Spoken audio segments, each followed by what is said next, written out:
तो हेलो दोस्तों, कैसे हैं आप सब। मेरा नाम प्रदीप वैष्णव, आप सभी का मेरा आज के वीडियो में बहुत बहुत स्वागत। दोस्तों, इस वीडियो के अंदर हम निफ्टी और बैंक निफ्टी का प्राइस एक्शन का एनालिसिस करके देखेंगे कि हमें एक्सपायरी दिन वाले किस तरीके से यहाँ पे मूवमेंट होते हुए दिख सकते हैं। सबसे पहले अगर आप यहाँ पे देखोगे तो बैंक निफ्टी का वीकली चार्ट आप सभी के सामने ओपन कर रखा है और डाउन साइड में देखोगे तो मेजर लो अभी तक यहाँ पे ब्रेक नहीं कर रहा है। तो क्लियरली अगर आप यहाँ पे देखोगे तो एक हॉल्ट कैंडल आपको वीकली चार्ट में बनते हुए दिख रही होगी, एक डोजी टाइप की कैंडल। अगर इसी को हम डेली के चार्ट के अगर अंदर देखेंगे तो क्लियरली आप सभी को यहाँ पे दिखेगा कि एक इनसाइड बार कैंडल यहाँ पे बनती हुई आप सभी को यहाँ पे दिख रही होगी। और डाउन साइड में अगर आप यहाँ पे देखोगे तो एक सेलिंग का प्रेशर नो डाउट यहाँ पे बन रहा है और एक यहाँ पे एक लेवल्स निकल के आ रहा है।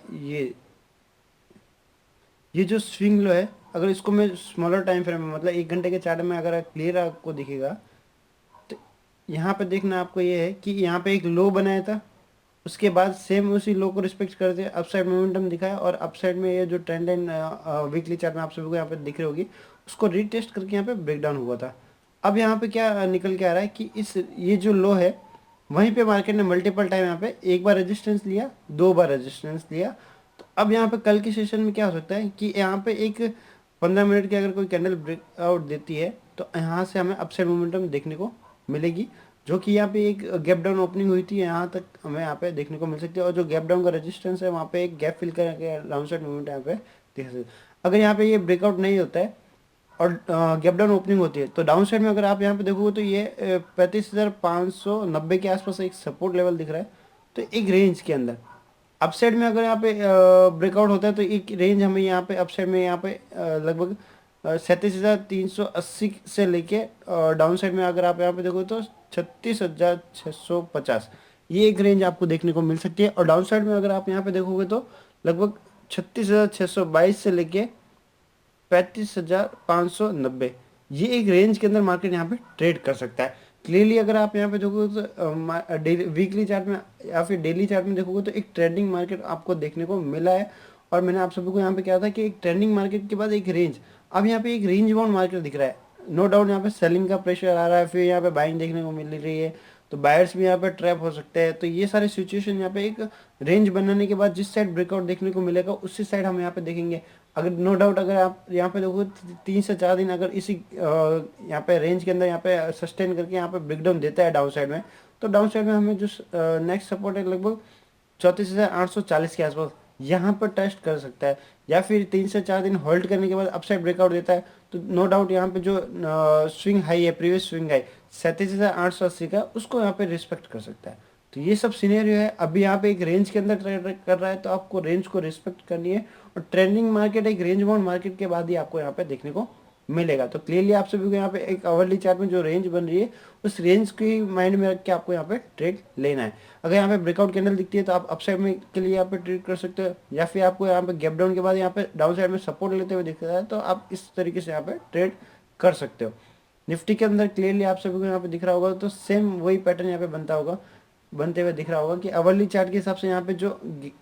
एक लो के नीचे मार्केट सस्टेन कर रहा है और बैक टू बैक इसको रिस्पेक्ट कर रहा है। आप सभी को एक ही चीज़ नोटिस करनी है कि किसी लेवल को अगर बार बार मार्केट रिस्पेक्ट करते जाता है तो उसकी जो वैल्यू है वो वीक हो जाएगी। अगर मार्केट इसी लेवल को बार बार टेस्ट कर रहा है, मतलब ऑलरेडी 2 बार टेस्ट कर चुका है, आज अगर यहाँ पे एक बार वापस से टेस्ट करता है, फिर 2 से 3 बार अगर यहाँ पे रिस्पेक्ट जितनी ज़्यादा यहाँ पे टेस्ट करता जाएगा उतनी पॉसिबिलिटी इसकी बढ़ जाएगी ब्रेकआउट की। फिर ब्रेकआउट के बाद आप किस तरीके से यहाँ पे ट्रेड कर सकते हो, जो ही ब्रेकआउट कैंडल के हाई के ऊपर बाय करना है, लो का आपका स्टॉप लॉस रहेगा। और अगर आप अपसाइड में देखोगे तो क्लियरली आपको यहाँ पे जो फर्स्ट रेजिस्टेंस है वो